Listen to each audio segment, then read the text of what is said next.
إن الحمد لله نحمده ونستعينه ونستغفره ونعوذ بالله من شرور أنفسنا ومن سيئات أعمالنا من يهده الله فلا مضل له ومن يضلله فلا هادي له أشهد أن لا إله إلا الله وحده لا شريك له وأشهد أن محمدًا عبده ورسوله أما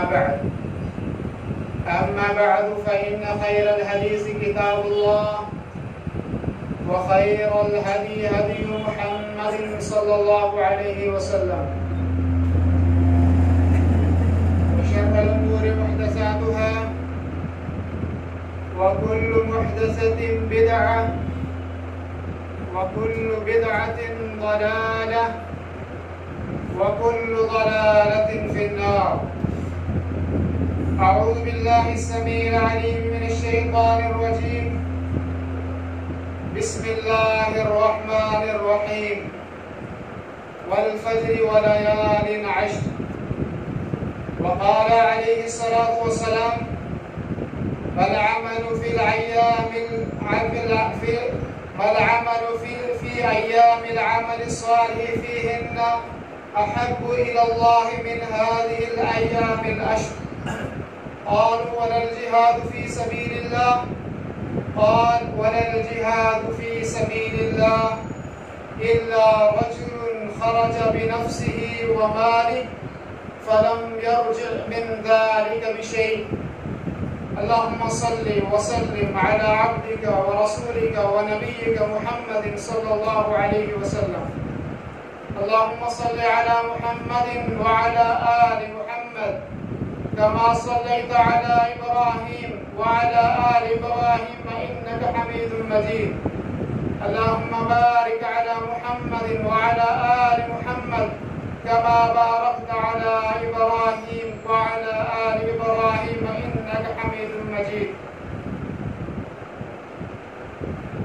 تمام قسم کی تعریفیں اللہ رب العالمین خالق کائنات مالک عرش عظیم وحدہ لا شریک کے لیے لائق و بے ہیں، جو ساری کائنات کا خالق اور مالک اور وحدہ لا شریک ہے، جو اول سے ہے اور آخر تک رہے گا،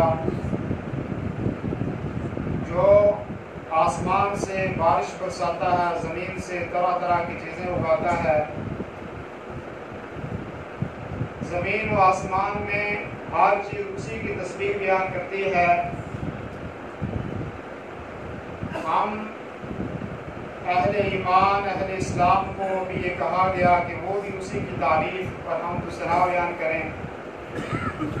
پیغمبر اعظم امام الاولین والآخرین نبی کریم محمد عربی صلی اللہ علیہ وسلم پر درود و سلام نازل ہو، جنہوں نے اللہ رب العالمین کا آخری پیغام ہم تک پہنچایا اور گمراہیوں سے نکال کر ہدایت کا راستہ ہمیں دکھایا۔ معزز سامعین اور سامعات، بزرگوں اور دوستوں، آج کے خطبہ جمعہ میں ہمارا جو موضوع ہے وہ یہ ہے کہ یہ جو عشرہ شروع ہو رہا ہے، عشرہ یعنی یہ 10 دن ذی الحجہ عربی مہینوں کا یہ آخری مہینہ ہے، اور یہ جو آخری مہینہ ہے اس کے جو شروع کے 10 ایام ہیں جن کو عشرہ ذی الحجہ کہا جاتا ہے، اور یہی آج کے خطبے کا موضوع ہے کہ عشرہ ذی الحجہ کی کیا فضیلت اور کیا اہمیت ہے۔ کوشش کریں گے ہم کہ آج کے خطبہ میں سیدھی سادی زبان میں ان مسائل کی طرف ہم آئیں گے جن کی ہمیں ضرورت ہے، اور جو یہ 10 ایام ہم سے مطالبہ کرتے ہیں ان کے متعلق ہم کچھ باتیں آج کے اس خطبہ میں ذکر کریں گے۔ امید ہے آپ توجہ سے سنیں گے اور دوسروں تک پہنچائیں گے، اور اللہ رب العالمین مجھے بھی اخلاص کے ساتھ ان چیزوں کو ذکر کرنے کی توفیق عطا فرمائے۔ پہلی چیز ہم اس کی فضیلت کے متعلق کیونکہ ہمارے پاس دلیل ہونی چاہیے کسی چیز کو اہمیت دینے کے لیے، اور کسی چیز کی اہمیت کم کرنے کے لیے دلیل ہونی چاہیے، کیونکہ اسلام میں بغیر دلیل کے کوئی بھی کام نہیں ہے۔ تو کیا قرآن کریم میں رسول کائنات حضرت محمد رسول اللہ صلی اللہ علیہ وسلم نے قرآن کریم یا نبی کریم نے حدیث میں اس کی کوئی فضیلت بیان کی ہے یا نہیں؟ قرآن کریم میں اللہ رب العالمین نے فرمایا والفجر ولیال عشر، قسم ہے فجر کے وقت کی یا فجر کی، دونوں تفسیر مفسرین نے کی۔ فجر کا وقت بھی بڑا قیمتی ہے اور فجر کی نماز بھی بڑی قیمتی ہے، اور یہاں تک کہ فجر کی سنتیں بھی بڑی اہمیت کی حامل۔ اللہ کے رسول صلی اللہ علیہ وسلم نے فرمایا رکعتا الفجر خیر من الدنیا وما فیہا، کہ فجر کی جو سنت 2 رکعت ہیں فرض سے پہلے جو پڑھی جاتی ہے، فرمایا ان کی اتنی اہمیت ہے اور ان کا اتنا مقام اور مرتبہ ہے کہ جو کچھ دنیا اور دنیا کے اندر ہے اس سے زیادہ ان کا مقام اور مرتبہ ہے۔ یہ صرف سنتوں کی بات ہے۔ اور آپ صلی اللہ علیہ وسلم کے بارے میں آتا ہے آپ سفر میں بھی آپ ان سنتوں کو پڑھتے تھے، اور بھلا اس آدمی کا کیا ہوگا کہ جو اٹھتا ہے، اللہ کا ذکر کرتا ہے، وضو کرتا ہے، مسجد کی طرف آتا ہے اور سنتیں بھی پڑھتا ہے، فرض بھی پڑھتا ہے، اس کے بعد ذکر و اذکار بھی کرتا ہے، یہ تو بہت بڑے فضل کی بات ہے، یہ تو بہت بڑی اہمیت کی بات ہے۔ اور فجر کا وقت بھی قیمتی ہے، کیونکہ اللہ کے نبی صلی اللہ علیہ وسلم نے فرمایا کہ یہ صبح میں جو فجر کا وقت ہے اللہ نے اس کے اندر برکت پیدا کی ہے، آپ کے لیے اس میں برکت رکھی ہے۔ اور یہاں تک کہ علماء نے فجر کے بعد سونے کو معیوب قرار دیا ہے، اگرچہ حرام نہیں ہے لیکن معیوب ضرور ہے، اس کی قباحت ضرور آئی ہے، اس لیے کہ یہ اللہ کے ذکر کا وقت ہے، تلاوت کا وقت ہے، قرآن کا وقت ہے اور ذریعہ معاش کا وقت ہے۔ تو بہرحال میں عرض کر رہا تھا کہ اللہ نے فجر کی قسم کھائی، تو قسم اللہ تبارک و تعالیٰ نے کیوں کھائی اس کا بھی ہم ذکر کرتے چلتے ہیں۔ اللہ رب العالمین اگر کہیں قرآن کریم میں قلم کی قسم کھاتا ہے، کہیں تین کی قسم کھاتا ہے، کہیں زیتون کی قسم کھاتا ہے، اور اس قسم سے اللہ تبارک و تعالیٰ اس چیز کی طرف اشارہ کرنا چاہتا ہے کہ یہ چیز بڑی مقدس ہے، اہمیت والی ہے، بزرگی والی ہے، احترام والی، اسی لیے اللہ رب العالمین اس چیز کی قسم کھاتا ہے۔ اور پھر قسم کے بارے میں یہ ہے کہ اللہ رب العالمین کے لیے جائز ہے کہ اللہ رب العالمین مخلوق میں سے جس چیز کی اس کے نزدیک عظمت ہے، اہمیت ہے، اس کی قسم کھائے اللہ رب العالمین۔ جیسے میں نے فجر کی قسم کھائی، قلم کی قسم کھائی اللہ رب العالمین نے، بلد امین کی اللہ رب العالمین نے قسم کھائی، تو یہ اللہ کے لیے جائز ہے کہ اللہ مخلوق میں سے جس چیز کی قسم کھانا چاہے وہ کھا سکتا ہے، لیکن مخلوق کے لیے جائز نہیں ہے کہ وہ ہر چیز کی قسم کھائے۔ جیسے کہ ہمارے معاشرے میں بہت سارے لوگ ماں بیٹھ کے قسم کھاتے ہیں، اور اللہ کے رسول صلی اللہ علیہ وسلم فرمایا من حلف بغیر اللہ فقد اشرک، جس نے اللہ کے علاوہ کی قسم کھائی اس نے اللہ کے ساتھ شرک کی۔ اور قسم اگر آپ نے قسم کھانی ہی نہیں چاہیے، لیکن اگر کسی نے قسم کھا ہی لی ہے تو وہ جھوٹی قسم نہ کھائے، اور اگر جھوٹی قسم کھا لی ہے پھر بھی اس کا کفارہ موجود ہے، وہ ادا ہو سکتا ہے۔ لیکن اگر کسی نے قسم کھائی اور جھوٹی قسم کھائی اور پھر غیر اللہ کی قسم کھائی، کسی نے کہا ماں کی قسم، بہن کی قسم، نبی کی قسم، کسی ولی بزرگ کی قسم، کسی مقدس زیارت اور درگاہ کی قسم، یا مسجد نبوی کی قسم، یا کسی نے خانہ کعبہ کی قسم کھائی یا قرآن کی قسم کھائی، تو اس میں 2 گناہ ہیں۔ ایک تو اس نے جھوٹی قسم کھائی، اور دوسرا یہ گناہ کہ اس نے غیر اللہ کی قسم کھائی۔ جھوٹی قسم کا کفارہ ہو سکتا ہے، لیکن جو غیر اللہ کے نام پہ قسم کھائی یہ شرک کیا اور اس کا کفارہ نہیں ہے، یہ بڑا گناہ ہے۔ تو اس لیے قسم کھانی ہی نہیں چاہیے۔ اور پھر قسم کی بھی 3 قسمیں، ایک قسم ہو گئی جیسے عرب معاشرے میں آپ نے دیکھا ہوگا واللہ باللہ تاللہ لوگ کہتے رہتے ہیں، جیسے ہمارے معاشرے میں قسم اللہ رب العالمین نے قرآن پر کہا لا یؤاخذکم اللہ باللغو فی ایمانکم، اللہ ایسی قسموں کو آپ کا مواخذہ نہیں کرے گا جو زبان پہ چڑھ جاتی ہیں، غیر فطری طور پہ ارادہ نہیں کیا تھا۔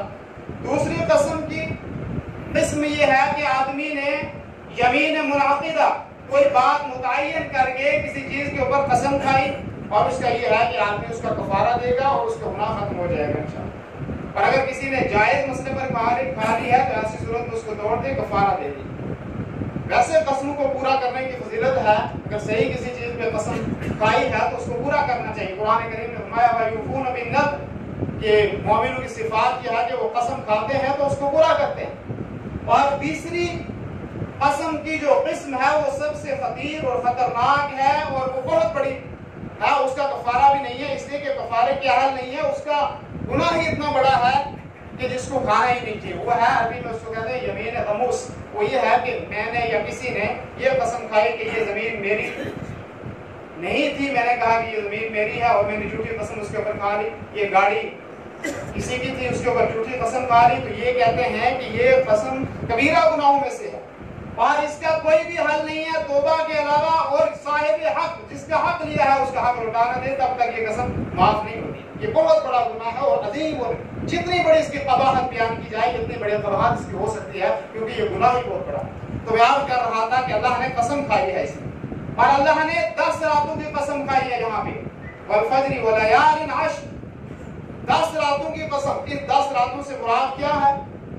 قرآن کریم اس تفسیر میں امام بخاری رحمۃ اللہ علیہ، ابن عباس رحمہ اللہ، ابن زبیر، مجاہد، جتنے بڑے بڑے مفسرین وہ یہ کہتے ہیں کہ اس لیال عشر سے مراد 10 راتوں سے مراد یہاں یہ جو ذی الحجہ کے ابتدائی 10 ہیں، اگر میں کہیں پہ عشرہ ذی الحجہ بولوں تو اس کا مطلب یہ ہوگا کہ ذی الحجہ کے جو ابتدائی 10 دن ہیں، اس مہینہ جو شروع ہو رہا ہے، شاید آج چاند نظر آ جائے، تو یہ جو شروع کے 10 ایام ہیں یہ مراد ہے اس سے۔ اور اللہ رب العالمین نے قرآن کریم میں دوسری جگہ فرمایا وَيَذْكُرُ اسْمَ اللَّهِ فِي أَيَّامٍ مَّعْلُومَاتٍ، کہ اللہ کا ذکر کرو معلوم ایام میں، معلوم دنوں میں۔ کون سے وہ معلوم ایام ہیں؟ ابن عباس کہتے ہیں اس سے مراد بھی یہی ذی الحجہ کے 10 دن ہیں۔ پہلی بات یہ سمجھ میں آئی کہ قرآن میں اس کی فضیلت موجود ہے، قرآن میں اس کا مقام اور مرتبہ موجود ہے، اور فضیلت اللہ تبارک و تعالیٰ نے ہر چیز کو دی ہے۔ کہیں آپ دیکھیں کہ انبیاء علیہ السلام میں بھی اللہ تبارک و تعالیٰ نے بہت سارے انبیاء کو فضیلت دی۔ قرآن کریم نے فرمایا تِلْکَ الرُّسُلُ فَضَّلْنَا بَعْضَهُمْ عَلَىٰ بَعْضٍ، یہ رسول ہیں کہ جن کو بعض پر ہم نے فضیلت دی ہے، بعض پر اولو العزم بنایا ہے، اور ان میں بھی ہمارے نبی صلی اللہ علیہ وسلم اور حضرت ابراہیم علیہ السلام کو اور زیادہ مقام اور مرتبہ دیا۔ تو ہر چیز میں فضیلت موجود ہے۔ اگر آپ قرآنی کتابوں کا غور کریں گے، تورات کا ذکر کریں گے، انجیل کا ذکر کریں گے، زبور کا ذکر کریں گے، قرآن کا ذکر کریں گے، تو یہ ساری کتابیں پسندیدہ اور محبوب ہیں، لیکن قرآن کریم کو جو اللہ نے مقام دیا وہ ساری کتابوں کو نہیں دیا۔ تو فضیلت یہاں بھی ہوئی۔ اگر آپ جگہوں کا تذکرہ کریں گے، بہت ساری جگہیں، یہ ساری مسجدیں اللہ کے گھر ہیں، سارے محترم گھر ہیں، لیکن جو مقام اللہ تبارک و تعالیٰ نے خانہ کعبہ اور مسجد حرام اور مسجد نبوی صلی اللہ علیہ وسلم اور مسجد اقصیٰ کو دیا، وہ اور مساجد کو نہیں دیا۔ تو یہ مساجد کی بات ہے کہ مساجد میں بھی کچھ فضیلتیں ہیں، جگہوں میں بھی فضیلتیں ہیں، ساری جگہیں اچھی ہیں، لیکن جو بلد امین مکہ مکرمہ ہے اور حرم مدینہ ہے، یہ ساری زمینوں پر فضیلت ہے ان کو۔ اسی طریقے سے آپ ہفتوں میں اگر غور کریں گے تو ہفتے کے دنوں میں جمعہ کے اللہ تبارک و تعالیٰ نے فضیلت دی ہے، اور عرفہ کے دن کو اللہ تبارک و تعالیٰ نے فضیلت دی ہے، اور رمضان مہینوں میں رمضان مبارک کو اللہ نے فضیلت دی ہے، اور پھر 10 ایام کی تقسیم میں اگر آپ دیکھیں گے تو عشرہ ذی الحجہ اور لیلۃ القدر کا جو رمضان کا آخری عشرہ ہے اس کو بھی اللہ تعالیٰ نے فضیلت دی۔ تو یہ اللہ کی تقسیم ہے، اللہ ہر چیز کو ایک دوسرے پہ فضیلت دیتا ہے، یہ اللہ کے پاس یہ اللہ کا مقام اور مرتبہ ہے کہ اللہ جس کو فضیلت دینا چاہے وہ دیتا ہے۔ دوسری بات حدیث سے اس کی فضیلت یہ ہے کہ اللہ کے نبی صلی اللہ علیہ وسلم نے فرمایا من عمل فی ایام، کہ کوئی بھی ایام، کوئی بھی مہینے اور اس میں سے جو ایام ہوں، اور ان ایام میں یہ جو 10 ایام ہیں، اللہ نے ان ایام میں عبادت کا جو مقام اور مرتبہ دیا ہے وہ دوسرے ایام میں کسی کو بھی نہیں۔ ایک روایت میں فرمایا اللہ کے نبی صلی اللہ علیہ وسلم اعظم عند اللہ، یہ اللہ رب العالمین کے نزدیک بہت بڑے ایام ہیں، بہت مقدس ایام ہیں، بہت محترم مقام ایام ہیں اللہ کے نزدیک۔ اور فرمایا اللہ کے نبی صلی اللہ علیہ وسلم نے اس حدیث میں جب کہا کہ ان ایام میں نیک عمل کیے ہوئے دوسرے دنوں میں کیے ہوئے اعمال کے مقابلے میں سب سے زیادہ ہے، صحابہ کرام رضوان اللہ علیہم اجمعین نے سوال کیا اللہ کے رسول صلی اللہ علیہ وسلم، فرمایا ولا جہاد فی سبیل اللہ، اللہ کے رسول جہاد تو سب سے عظیم عبادت ہے، کیا جہاد فی سبیل اللہ سے بھی زیادہ مقام ہے ان ایام میں عبادت کا؟ تو اللہ کے رسول صلی اللہ علیہ وسلم نے فرمایا قال ولا جہاد فی سبیل اللہ، کہا کہ جہاد فی سبیل اللہ سے بھی زیادہ اہمیت ہے ان دنوں میں عبادت کرنے کو. اور پھر اللہ کے رسول صلی اللہ علیہ وسلم نے فرمایا ہاں ایک شرط ہے الا رجل خرج بنفسه وماله فلم يرجع من ذلك بشيء. لیکن وہ آدمی کہ جو اپنا گھوڑا بھی لے کے نکلا, اپنا سامان بھی لے کے نکلا, پر اللہ کے راستے میں گیا, خود بھی واپس نہیں آیا اور مال میں سے بھی کچھ واپس لے کے نہیں آیا, یعنی شہید ہو گیا, مال بھی اللہ کے راستے میں لگا دیا اور جان بھی اللہ کے راستے میں لگا دی. تو یہ آدمی افضل ہے اس سے, باقی کوئی آدمی افضل نہیں ہے, باقی کوئی عمل افضل نہیں ہے. یہ عمل افضل ہو سکتا ہے اگر جان بھی دے دے اور مال بھی دے دے. تو کتنی بڑی عظمت ہے ان ایام کی. یہ جو 10 دن شروع ہو رہے ہیں, کتنا بڑا مقام ہے ان کا, کتنا بڑا مرتبہ ہے ان ایام کا, کہ اللہ قرآن میں قسم کھاتا ہے, رسول پیغمبر صلی اللہ علیہ وسلم حدیثوں میں کہتے ہیں کہ ان سے افضل عمل ہے ہی کوئی نہیں. تو میرے دوستوں اور بزرگوں, یہ فضیلت کی بات ہوئی. بعض لوگوں کے ذہنوں میں یہ سوال آتا ہے کہ کیا آپ کہتے ہیں کہ رمضان کا عشرہ زیادہ اہمیت والا ہے اور رمضان کا مہینہ زیادہ مقدس ہے, تو کیا رمضان مبارک کے مہینے سے بھی زیادہ اس ایام کی فضیلت ہے؟ مفسرین نے بڑی اچھی بات لکھی ہے. کہا کہ رمضان کا جو آخری عشرہ ہے اس کی راتیں ان ایام سے افضل ہیں. اس کی راتیں ان ایام سے افضل ہے کیونکہ اس میں لیلۃ القدر ہے, اس میں قرآن کا نزول ہوا ہے. لیکن دنوں کے اعتبار سے یہ دن افضل ہے کہ اس میں رات آدمی عبادت کرتا ہے, دن میں آرام بھی کہا آرام بھی کر سکتا ہے ان میں, پر پھر چھوٹ بھی دی کہ ایک رات تاک رات ہے اس میں آدمی عبادت کر لے گا, دوسری رات میں چلو آدمی سو بھی لے گا, کیونکہ اللہ کے نبی صلی اللہ علیہ وسلم نے فرمایا کہ رمضان کے تاک راتوں میں لیلۃ القدر کو تلاش کرو. فرمایا اس میں ایسی بات نہیں, یہ سارے ایام محترم ہیں, یہ سارے ایام بزرگی والے ہیں. تو کتنی بڑی اس کی اہمیت ہے. لیکن ہم بہت سارے لوگ اس ایام کے بارے میں بہت کم چیزیں جانتے ہیں جن کی ہمیں ضرورت ہے کہ ان کو بیان کیا جائے اور ان کو جانا جائے. اسی طریقے سے حافظ ابن رجب لطائف المعارف میں جیسے کہ میں نے کہا کہ اشہر معلوم, جیسے کہا کہ اشہر معلوم سے کیا مراد ہے اور ایام معلومات کی اس میں اللہ نے فرمایا کہ ذکر کرو, تو فرماتے ہیں کہ اس سے مراد بھی یہی ذی الحجہ کے ایام ہیں.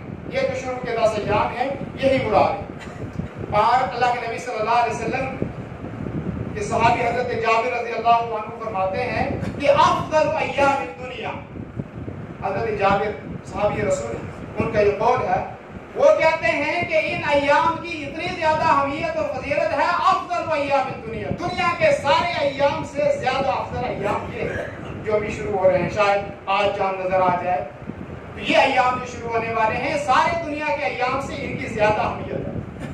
اور اللہ کے رسول صلی اللہ علیہ وسلم نے ایک حدیث میں فرمایا وَلَا مِثْلَهُنَّ فِي سَبِيلِ اللَّهِ, کہ اگر اس کے مانند جہاد کرنے والا بھی نہیں ہو سکتا.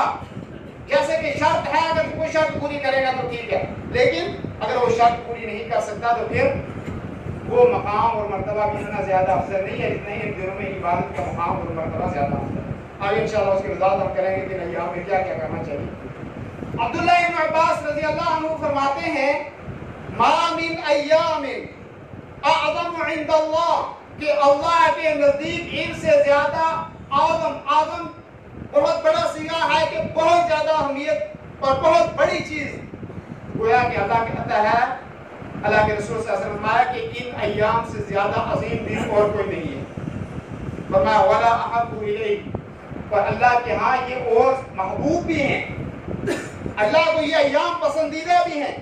اور فرمایا کہ العمل فیہن من هذه الايام العشر, کہ ان ایام میں عمل کیا ہوا, جیسے کہ پہلی روایت میں نے فرمایا کہ عمل کا مقام زیادہ ہے دوسرے دنوں کے بنسبت. اسی روایت میں آگے صحابی رسول فرماتے ہیں کہ ان میں کرنا کیا ہے, فرمایا فاکثروا فیہن من التہلیل والتکبیر والتحمید, کہ ان میں زیادہ سے زیادہ اللہ رب العالمین کا ذکر کیا جائے. اور ان میں سے ذکر آگے اس کی مکمل میں انشاءاللہ وضاحت کروں گا کہ لا الہ الا اللہ کو پڑھا جائے, من التحلیل والتکبیر اللہ اکبر کو پڑھا جائے, اور تحمید الحمدللہ کہا جائے ایام میں. یہ جو شروع ایام ہو رہے. فرمایا سعید بن جبیر ان کے بارے میں آتا ہے کہ جیسے اللہ کے نبی کے بارے میں آتا ہے کہ رمضان کے آخری عشرے میں اپنی کمر کو کس لیتے تھے اور عبادت کے لیے مکمل تیار ہو جاتے تھے. سعید بن جبیر کے بارے میں آتا ہے فرماتا اجتہد اجتہادا شدیدا, اور آگے دوسری الفاظ ہیں کہ اجتہد اجتہادا حتی ما یکاد یقدر, کہ اتنے زیادہ اجتہاد کرتے تھے عبادت کے سلسلے میں ان ایام میں کہ جس کی آپ اور عام آدمی طاقت نہیں رکھتا. عام آدمی اس کی قدر و اہمیت اتنا نہیں کر سکتا کہ جس میں وہ ان ایام کی قدر کرتے تھے اور ان ایام میں عبادت کرتے تھے. اب وجہ کیا ہے اس کی ان ایام میں زیادہ عبادت؟ اہمیت کیوں ہے ان ایام کی؟ ہر چیز کی کوئی وجہ ہوتی ہے. حافظ ابن حجر رحمہ اللہ نے بخاری شریف کی شرح لکھی ہے عربی میں. کبھی پرانے لوگوں کی کتابوں کو دیکھنا چاہیے، پڑھنا چاہیے. بخاری شریف کی شرح اتنی زیادہ ہیں کہ اگر یہ مسجد جتنا کتب خانہ بنا دیا جائے اور اس کی شروحات خالی رکھی جائیں تو یہ مسجد بھی شاید بن جائے گی. ہزاروں کی تعداد میں صرف بخاری کی شرح لکھی ہے لوگوں نے. اور حافظ ابن حجر نے عربی میں اس کی فتح الباری شرح لکھی ہے اور 14 جلدوں میں وہ شرح لکھی. 13 جلدیں ہیں لیکن تفسیر اور سارا ملا کے 14 جلدیں ہوتی ہیں صرف بخاری شریف کی شرح. وہ بخاری جس کو لوگ کہتے ہیں اس کا مقام اور مرتبہ ہی کوئی. لوگ کہتے ہیں فقاہت میں امام بخاری تھے ہی. اگر فقاہت میں اتنا مقام نہیں تھا تو یہ ہزاروں کی تفسیر، ہزاروں کتابیں کیوں لکھی لوگوں نے؟ سمجھ میں نہیں آ رہی تھی لوگوں میں. اس لیے ایک نے کہا نہیں اس نے کچھ کمی کر دیا، دوسرا نے کہا میں پوری کروں، دوسرے نے کہا لکھی، تیسرے نے کہا نہیں اس میں کچھ کمی ہے اور اس میں اضافہ کرنے کی ضرورت ہے. تو ہزاروں آج بھی لوگ لکھ رہے ہیں. یہ بہت بڑا مقام اور مرتبہ ہے اللہ تبارک و تعالیٰ نے جو ان کو دیا. تو وہ کہتے ہیں کہ اس کی فضیلت کیوں اتنی زیادہ ہے؟ اس لیے کہ لمکان اجتماع امہات العبادت فیہ، کہ اس میں رؤوس العبادہ، رؤوس یا امہات دونوں کا ایک ہی مطلب ہے. یہ بڑی بڑی عظیم عبادتیں ان دنوں کے اندر ہیں، اسی لیے ان کا مقام اور مرتبہ زیادہ ہے. اب آپ کو بات سمجھ میں آ جائے گی رمضان کی فضیلت کیوں. اس لیے کہ رمضان میں حج جیسی عظیم عبادت نہیں ہے لیکن ان ایام میں حج جیسی عبادت ہے. قربانی جیسی عبادت رمضان میں نہیں ہے لیکن ان ایام میں موجود ہے قربانی. تو اس لیے کہ اس میں صدقہ بھی ہے، اس میں قربانی بھی ہے، اس میں عید بھی ہے، اس میں حج بھی ہے، ساری چیزیں اس میں ہیں جو بڑی بڑی باتیں ہیں. تو ہمارے اسی لیے ان ایام کی اہمیت ہے کہ اس میں بہت عظیم باتیں ان 10 ایام کے اندر. تو یہ وجہ بھی ہمیں سمجھ میں آ گئی. اور آگے چلتے ہیں. اب بات آتی ہے کہ ان ایام میں ہمیں کرنا کیا ہے. پھر اللہ تبارک و تعالیٰ کے رسول نے فرمایا العمل الصالح. کچھ دن پہلے چھوٹا سا کلپ آپ نے اشراء الرجا کے بارے میں یوٹیوب پر موجود ہے، وہاں بھی لوگ سن سکتے ہیں جو سوشل میڈیا کے ساتھ وابستہ ہیں. تو عمل صالح کا لفظ آیا یہاں حدیث میں کہ عمل صالح کیے ہوئے. ہر آدمی جو عمل کرتا ہے وہ یہی چاہتا ہے کہ یہ عمل اللہ کے ہاں قبول ہو. کوئی آدمی ایسا ہے کہ رات کو نماز پڑھے اور کہ یہ قبول نہ ہو، ایسے ہی کھڑا ہو گیا. اور پھر سردیوں کی راتیں ہیں، مشقت کی راتیں ہوں. تو عمل صالح کی قید اس لیے لگائی گئی کہ عمل صالح وہی مقبول ہے کہ جو قرآن و سنت کے مطابق ہو، تب جا کے وہ عمل صالح بنے گا. ویسے آپ پوری رات صدقہ و خیرات کرتے رہو لیکن رسول کا فرمان اس میں نہیں ہے. آپ اپنی طرف سے پوری رات کو عبادت کرتے رہو، اس میں کوئی دلیل قرآن کریم کی موجود نہیں ہے. جیسے صحابہ کا وہ واقعہ، کسی نے کہا پوری رات میں نماز پڑھوں گا، کسی نے کہا پوری زندگی روزہ رکھوں گا، کسی نے کہا کہ میں پوری زندگی شادی نہیں کروں گا. تو ان کا عمل اللہ نے کہا سنتی فلیس منی، کہ آپ کا منہج میرے ترجمانی سے نہیں مل رہا ہے، اس لیے آپ اس کام کو چھوڑ دو. تو وہی عمل مقبول ہوگا، وہی محترم ہوگا کہ جو قرآن و سنت کے مطابق ہوگا. تو شرط ہے عمل صالح کی کہ قرآن و سنت کے مطابق ہو. اب ان ایام میں کون سے وہ عمل ہیں کہ جو ہمیں کرنے چاہیے، ایک ایک کر کے میں ان کی وضاحت کروں گا. اور مجھے امید ہے کہ انشاءاللہ ان چیزوں کو جس کے پاس طاقت اور قوت ہو ان کو کرنا بھی چاہیے. سب سے پہلا کام کیا ہے کہ التوحید، اللہ رب العالمین کو ایک خالق اور مالک سمجھنا. بڑی خطیر بات میں کہنے والا ہوں، اگر کسی کو برا لگے تو معذرت کیونکہ میں وہ نہیں کہہ رہا اپنی طرف سے، وہ قرآن و سنت میں موجود ہے. کوئی آدمی اللہ کے لیے ذبح کرنا تھا وہ غیر اللہ کے نام پہ ذبح کرتا ہے. کوئی آدمی کہتا ہے کہ اللہ عالم الغیب نہیں ہے، ہر آدمی عالم الغیب ہے. کوئی آدمی کہتا ہے دنیا میں فوت ہی کوئی نہیں ہوا، سارے زندہ ہیں. کوئی آدمی کہتا ہے اللہ عالم الغیب نہیں ہے اور بھی لوگ عالم الغیب ہیں. تو یہ شرک اکبر ہے، شرک اکبر ہے. اور شرک اکبر کرنے والا آدمی مشرک ہو جاتا ہے. اور جب مشرک ہو گیا آدمی، نماز اور روزے کی کیا فائدہ ہے مشرک کو؟ اہل مکہ خانہ کعبہ کی تعمیر کیا کرتے تھے، حاجیوں کی خدمت کیا کرتے تھے، سارا زمزم پلایا کرتے تھے۔ قرآن کریم نے ان کے واقعے کو بیان کیا، کہا اجعلتم سقایۃ الحاج وعمارۃ المسجد الحرام کمن آمن باللہ والیوم الآخر، آپ زمزم پلا کے یہ سمجھتے ہو، خانہ کعبہ بنا کے بس سمجھتے ہو کہ ایمان لانے کی ضرورت نہیں، یہ کام اللہ کے ہاں ہمیں کام آ جائیں گے؟ اللہ نے کہا نہیں، مشرک ہو، کوئی بھی عمل قابل قبول نہیں ہے جب تک توحید پہ نہیں آتے ہو۔ توحید پر آؤ گے تو چھوٹا کام، پانی کی گھونٹ دو گے کسی کو، چہرے پہ مسکراہٹ لا کے کسی کو سلام کرو گے، یہ بھی اللہ کے ہاں قابل قبول ہے۔ لیکن شرک ہے تو کوئی عبادت قابل قبول نہیں، نہ نماز نہ روزہ اور حج تو دور کی بات، کوئی بھی عمل قابل نہیں۔ اس لیے شرک سے سب سے پہلے آدمی کو توبہ کرنی چاہیے۔ اور توحید، اللہ خالق ہے، مالک ہے، وحدہ لا شریک ہے، بیماری سے شفا دینے والا ہے، تکلیفیں لانے والا وہی ہے، دور کرنے والا وہی ہے، سارا کچھ اللہ کے اختیار میں ہے، اللہ کے علاوہ وہ کچھ نہیں ہوتا۔ آج کل تو مسلمان شرک میں بہت زیادہ آگے ہیں، مشرکین مکہ سے بھی آگے ہیں۔ اگر آپ توجہ سے اس کو سنو گے، ہم کسی پہ اتنا تشریح نہیں کرتے۔ مشرکین مکہ کے بارے میں قرآن کریم نے فرمایا فَإِذَا رَكِبُوا فِي الْفُلْكِ دَعَوُا اللَّهَ مُخْلِصِينَ لَهُ الدِّينَ، جب وہ سمندر میں سفر کرتے اور کشتیاں ادھر ادھر ہونے لگتی تو کہتے اللہ ادھر سے نجات دے دے، اب اس کے بعد جا کر ہم تیری عبادت کریں۔ وہ سختی میں اللہ کو پکارتے تھے، لیکن آج کا مسلمان سختی میں بھی کیا کہتا ہے؟ یا رسول، یا غوث، یا فلاں، یا فلاں۔ کیا یہ شرک ان سے زیادہ بڑی ہوئی یا نہیں؟ وہ باہر آتے تھے، پھر جب ان کو کہا گیا کہ آپ نے جو وسیلے قائم کیے ہوئے ہیں اللہ اور لوگوں کے درمیان، یہ کیوں قائم کیے ہوئے ہیں؟ تو انہوں نے کہا اس لیے کہ لِيُقَرِّبُونَا إِلَى اللَّهِ زُلْفَىٰ، کہ اللہ کے ہاں ہمیں قریب کرتے ہیں۔ تو اللہ نے کہا مشرک ہو، رسول کائنات کو کہا کھڑے ہو جاؤ، صحابہ کو لے کر احد کرو، بدر کرو، احد کرو، حنین کرو، تبوک کرو، ساری جنگیں ان سے لڑو، اس لیے کہ انہوں نے اللہ اور اپنے درمیان واسطے ٹھہرائے ہیں۔ آج وہی واسطے ہم ٹھہرا رہے ہیں پکے مسلمان۔ میرے دوستوں پہلے بات جو یاد کر رہا تھا وہ یہ ہے کہ شرک سے توبہ کی جائے ان ایام کے اندر، اللہ کو یہ خالق و مالک سمجھے گا۔ دوسری بات الصلاۃ مع الجماع، نماز پڑھنی ہے، لیکن نماز جماعت کے ساتھ پڑھنی، جماعت کا ثواب زیادہ ہے۔ 27 حصے ایک روایت میں آتا ہے اور ایک روایت میں آتا ہے 25 حصے زیادہ اس کا ثواب۔ اور صحابہ کے دور میں کہ جو آدمی جماعت کے ساتھ نماز پڑھنے کے لیے نہیں آتا تھا، صحابہ اس کے بارے میں سوء ظن رکھتے تھے، یعنی کہتے تھے شاید منافق ہے۔ تو ایک تو نماز پڑھنی ہے، ضروری پڑھنی ہے۔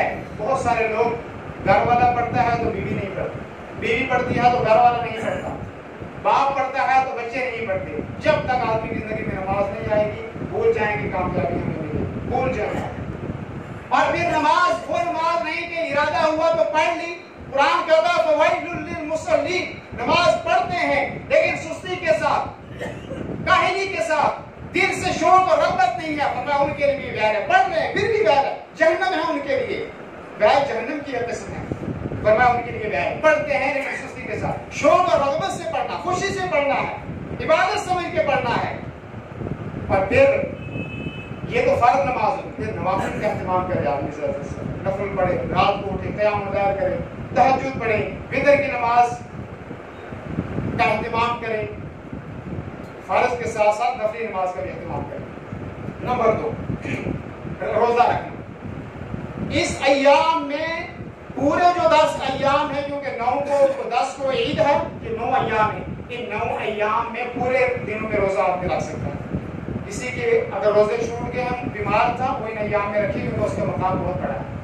اور کوئی عورتیں ہیں، خواتین، وہ نہیں رکھ سکتی، ان کے روزے چھوٹ گئے تھے، وہ کوشش کریں ان ایام میں روزہ رکھیں، کیونکہ ان کا مقام اور مرتبہ ان ایام کا بہت زیادہ ہے۔ اللہ کے نبی صلی اللہ علیہ وسلم نے حدیث میں کہا من صام یوما فی سبیل اللہ، کہ جس نے ایک دن اللہ کے راستے میں روزہ رکھا، فرمایا کہ اللہ رب العالمین 70 خریف، 70 سال اللہ تبارک و تعالیٰ اس کو جو ہے جہنم سے اتنا دور کر دے گا، کہ 70 سال کی مسافت اتنا دور کر دے گا۔ ایک نفلی روزے کی بات ہے، فرض روزے کی بات نہیں، فرض روزے کا اور زیادہ مقام ہے۔ تو کوئی بھی آدمی روزہ رکھتا ہے اس کا بہت بڑا مقام اور مرتبہ ہے، اور ان ایام میں اگر کوئی آدمی روزہ رکھتا ہے تو اس کا خاص اہتمام کرنا چاہیے آدمی۔ تیسری چیز ہے الصدقہ۔ صدقہ کیا ہے؟ ایک تو زکوٰۃ ہے، زکوٰۃ بھی کوئی آدمی دے گا اس کا ثواب ہے، نفلی صدقہ کوئی آدمی دیتا ہے کسی غریب کی مدد کرتا ہے، کسی مسکین کی مدد کرتا ہے، کسی اپنے قارب اور رشتہ دار کی مدد کرتا ہے، تو یہ بھی جو ہے بہت بڑا صدقہ ہے۔ اور اسی میں اس صدقے میں یہ ہے کہ آدمی نفلی صدقہ بھی کرے، مسجدوں کی تعمیر ہے اس کے اندر حصہ لے آدمی، اور اسی طریقے سے جو ہے کوئی آدمی کہیں پہ پانی کی ضرورت ہے، کسی کو پانی لگواتا ہے، ایک تو پانی کے مسئلے میں اللہ تعالیٰ ہمیں معاف کرے، اتنی زیادہ فضول خرچی ہے کہ جن کے ہاں پانی لگا ہوا ہے وہ نہیں سمجھتے کہ کسی دوسرے آدمی کو بھی دینا ہے یا نہیں دینا، یہ بہت بڑی کوتاہی ہے۔ کئی لوگ صدیوں سے پانی لگے ہوئے آج تک ایک ٹوٹی جس کو کہتے ہیں وہ بھی نہیں لگا سکتے، یہ بہت بڑا گناہ ہے۔